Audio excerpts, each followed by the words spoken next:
Welcome back, Barry at where stories are always intact. Join the fun, let's all react. Barry acts, that's a fact. 3 true, disturbing fall horror stories. And yeah, since it's fall, I'm going to be doing fall horror stories, and whatever season it is, I'm going to be doing stories. So since it's fall, I'm going to be doing fall horror stories. So let's get right into it. I hope you guys enjoy. I'm going to be reacting, leaving this in the description below if you guys want to go check it out yourselves. So let's get right into it. And yeah, are these going to be scary or what? I hope so. I think the last stories I did were not scary at all, so.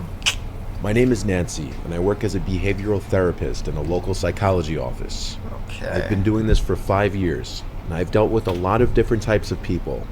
I've had hundreds of clients now, and I used to think I've seen everything, but I didn't realize how wrong I was until I took in a young man named Peter as a client. Peter was 15 years old. Peter's father, Tom, would always come in with his son for our sessions. Tom believed his son was on the spectrum for autism, or any kind of social disorder, because all of his life he lacked friends and the ability to socialize with other people his age properly. What I would do at our therapy sessions is try to talk to Peter about things he enjoyed doing, things he wanted to do, and try to get him to open up about his personal life. But at first it was hard because he was very quiet and shy. I would ask Tom to leave the room occasionally to ask Peter some more personal questions about his family life and such. And it seems Peter opened up a bit more when his father wasn't in the room, but I always caught the vibe Tom preferred to stay in the room. I learned from Peter that his parents didn't get along at all. They would fight almost every night for as long as he could remember. He had no siblings or cousins, coming from a very small family. So one thing about me, I love the fall season and anything pumpkin. Pumpkin beers, pumpkin pie, pumpkin spice latte. I can't get enough. One therapy session talking about the freshly fall weather outside.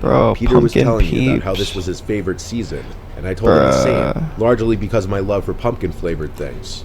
Later that night, when I was already in my robe getting ready for bed, there was a loud knocking at my front door. I never get knocks past 9 o'clock, so I was nervous when I went to check the window to see who was there. I would there wasn't too. anyone. I hate when I opened the door, I saw a mini pumpkin and a pumpkin-flavored coffee cooler on the ground in front of my door. Nighttime, I knew this was no coincidence. Only a few hours ago, I told Peter about my obsession with pumpkin-flavored things. When my attempted call to Thomas the next day didn't go through, I texted him a picture of the 2 items left by my door, and how inappropriate and uncomfortable it is for me to be followed home by a client. Tom texted back within 10 minutes, saying that his son would never do something like that. He almost acted offended by my accusation. Momentarily, it got me wondering, what if it was just a gift from a neighbor or something? The week went by, and I wondered if I should terminate my relationship with Peter as a client. But I decided not to see how the next session would go. The following Monday, Peter and Tom came in like usual. Peter seemed to be acting as normal. By now, he seemed very happy to talk to me, but I thought I saw it for what it was now. That he may have thought he was attracted to me, being possibly the only woman to speak to him with respect in his life. During that session, I brought up the little gifts at my front door with a smile, not directly accusing him of leaving them, just hinting at what a coincidence it was, and I noticed Tom getting annoyed in the corner by my bringing it up. Peter acted shocked and agreed it was a huge coincidence. It was a truly bizarre situation, and I didn't know what to do. But if it happened again, I knew I'd have to terminate our relationship. 2 nights later, a knock at my door again while I was in the living room watching a movie. My heart sank because I already knew what I was expecting. I checked the window again, and no one was there. So I slowly opened the door and sighed out of disgust when I saw more pumpkin-flavored things on my stoop. This time a pumpkin pie, pumpkin Cheerios, and pumpkin Oreos. It was a little past 9 o'clock at this point. I got my cell phone and took a picture of the items once again and sent it to Tom. Free munchies? I was about to start typing out a text free about why snacks? I could no longer see them. Bruh, honestly, I wouldn't complain, complain, bro. A text right to my left. I would not in the bushes in front of complain. my house. I started walking slowly over to it, saying Peter's name. I would leave a note next time as I got when they bring Peter. more snacks. It was Tom. I'd leave a note We of like looked a each other in list the of eyes, what to and he bring. said, "Hi Nancy, you look beautiful as always." And I screamed. I ran into my house and locked the door, seconds before he tried opening it and started banging on it. I screamed to leave me alone or I'd call the police. He apologized through the door and yelled he's leaving. I watched through the window as he left to his car and drove away. This explained not only the unwanted gifts at my door, but possibly the sound of my side gate closing in the middle of the night weeks prior to this. I have no idea how long he was stalking me at my house. My brother, who's a police officer, advised me not to even bother trying to get a restraining order because there wasn't any evidence that he meant me any harm, and it would just be he said, she said allegations. However, I did report the case to the police, and added that Peter may be in an unsafe, abusive household. I don't know what Tom's end goal was by following me home and leaving those things by my door. Based on the way he tried to open my door after I locked it, though, says he wasn't trying to be a romantic type. I feel sorry for Peter. His dad brought him in to see me only as some kind of method of getting closer to me.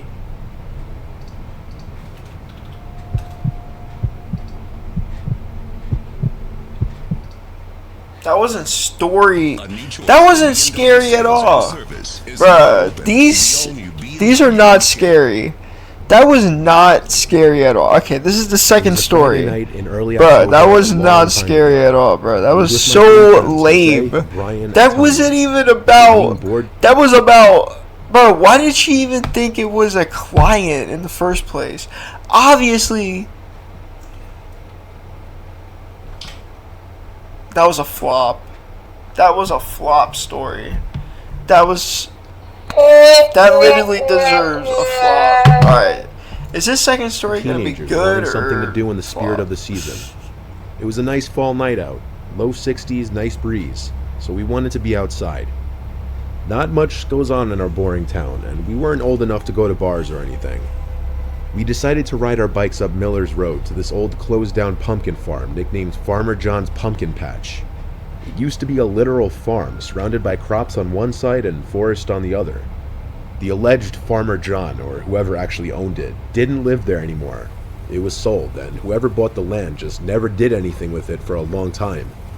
It was a 20-minute bike ride up Miller's Road, which is an extremely quiet road traffic-wise. Just lots of cornfields and farms around this area. When we got there, we rode our bikes off the road onto the grass, all with our flashlights on. We leaned our bikes up against the old abandoned house that the owner used to live in. We walked around the overgrown grass a bit, checking out where the pumpkin patch used to be and where the animals in the little petting zoo area used to be. There's something really cool about exploring abandoned places at night, but also kind of spooky. We went back to the house where we left the bikes. Breaking into it was relatively easy since we weren't the first ones to do so. The door was already knocked off the hinges. All we had to do was kick it open. This is where it got really creepy though, being in an abandoned house at night. Even as a thrill seeker, it's a bit unnerving, even when you're 4 people. I'd say 5 minutes into being inside the house, we started to hear thumps from upstairs. Like periodic thumps, not just random thumps. Jose and I decided to head upstairs to check it out. Tanya didn't want to go upstairs because she was scared, so Brian stayed downstairs with her. When we got to the upstairs, the thumping was much louder for sure. It came from the left side of the stairs. Our flashlights revealed a bunch of doors up here, all open, leading into what were probably once all bedrooms.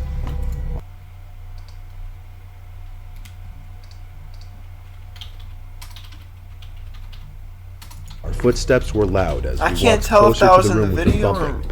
There was no way to hide it on these rickety, creaky floorboards. As we got to the corner room doorway, the thumping stopped. I thought that was in real life. I whispered to Jose, "Is it an animal?" He went, "Shh." I pointed my flashlight into the room, starting from the left side and working the light to the right. I stopped when my flashlight landed on a male's figure in the corner of the room facing the wall, with what appeared to be blood on the wall in front of him, probably banging his head on it, creating those thumping sounds. Jose aimed his light at him too, and we both jumped back. We left in a hurry, and as we ran down the stairs, a horrifying, gut-wrenching scream came from the room we were just in, causing all 4 of us to scream. As we left the house and got to our bikes, we heard stomping down the stairs from inside the house as the screaming got louder.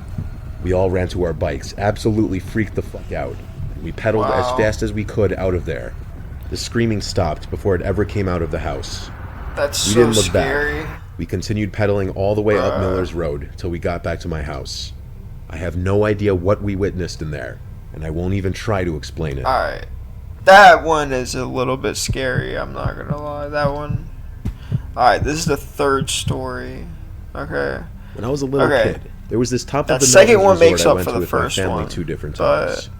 The resort was shut down a long time ago, but I remember it for the most part to be a very nice, family-friendly place. Hopefully this one's better. Both times we went, it was in the fall, because my mom wanted to go for the changing colors of the leaves. This story takes place the second time we went to the resort. I was, I think, 6 years old. My older brother, Corey, was around 10, and my little brother was around 4. My parents paid most attention to my little brother, of course, with the expectation that my older brother would be kind of watching out for me. On this particular night, they were doing the bonfire marshmallow roast and hayride. We had ridden the hayride already while the sun was going down. After that was the bonfire and mini fireworks show. At the bonfire, I met this man who started talking to me, asking me if I was having fun and if I'd been to the resort before. He said he was one of the owners. Then he gave me a little laser pointer toy, and I instantly trusted him because, I was 6. The hayride driver announced that he was doing the final ride in the dark. Right when they give you something. If you meet somebody right away and they give you something, my older brother don't put all your trust into them. He made some friends at the resort, so I think he disappeared to go look for them to ride the hayride with us. Here's $1 million. Now, come with me real quick. My dad was drinking beer with this other dad on the other side of the fire. Can you call my oven real quick? My little brother roasting marshmallows. Eventually, I went to go ask my mom where Corey went, and she said he's going on the hayride. I can't get the lasagna. Before they left. My back hurts. So I hurried to the mini line of like 5 people waiting to get on, and when I was on, there were about 15 to 20 people on there, and I didn't see my brother. I sat on one of the haystacks anyway, waiting, as the truck started up, indicating it was about to leave. I saw that man from before climb into the truck with a woman behind him, and he came to sit next to me when he saw me. He asked where my family was, and I shrugged my shoulders. Speaking of that, my brother never got on the hayride. The woman sat next to him. She looked at me and smiled, and he said that's his wife. He asked if I still had that laser pointer, and I said yeah and showed it to him. He smiled. The whole time I spoke with the man, his wife next to him was looking at me, smiling. During the hayride, the two were basically talking to me the whole time. Then, when we were approaching the hill drop where the driver said he was going to floor it, the man next to me saw I was nervous. So when we drove down the hill, he grabbed my arms and lifted them in the air so as to do the no hands thing that people like to do on roller coasters. It actually made me laugh because the drop down was fun. The man asked me if I had been to the arcade of the resort yet, and when I shook my head no, he told me he had the key to a lot of the games, and asked if I wanted it. I of course shook my head yes. He said he'd just have to go get it and go there with me, and it would be all mine. We one by one left the back of the truck as we got back to the bonfire. The man and woman both walked alongside me, and the woman held my hand and kept calling me sweetie anytime she said something to me. Bro, that's creepy. The man said the arcade wasn't far. That's actually We walked away from the brightness of the huge bonfire and into the darkness of the pathway back towards the cabins and main buildings of the resort. I heard Cody's voice call my name from behind. I turned, and it was Cody looking at us. I yelled back, "We're going to the arcade," and the man and woman looked back but didn't say anything. My brother didn't follow us or say anything else. After we got further from the bonfire, the woman's grip on my hand got tighter, and we started walking faster. Something wasn't right, because her grip was starting to hurt me. I also noticed we weren't going in the direction of the clubhouse. We were heading towards the parking lot. When I asked where we were going, the man said we're getting the key to the arcade games. Next thing I remember, my mom's panicked screaming voice was heard behind us, screaming let go of him. My mom was running over hysterical, and the two strangers stepped away from me, and I remember the woman saying some BS like they were taking me to the front desk area. My mom yelled and cursed at them, and the two of them just quickly walked away into the darkness. That's super I wish my dad scary. was with my mom at that moment. That actually made me. The worst part is they got to just drive off and potentially do this to somebody else. I think I just almost had a heart attack. My mom asked everybody at the bonfire if they had seen those people. Wow. Nobody recognized them. She also reported. Oh my gosh, well that's the end of that. He's safe. He didn't get kidnapped, but wow, that is actually scary. Wow. Woo. Well, those were 3 false stories. 2 of them were really scary. One of them was scary, but the last one was super scary. The first one was kind of mid, not gonna lie, but yeah, this was 3 false stories. I hope you guys enjoyed, and yeah, I'll see you guys in the next react. This has been Bear with the react. If it ain't a react with Bear, then it ain't a react at all. Skrrr.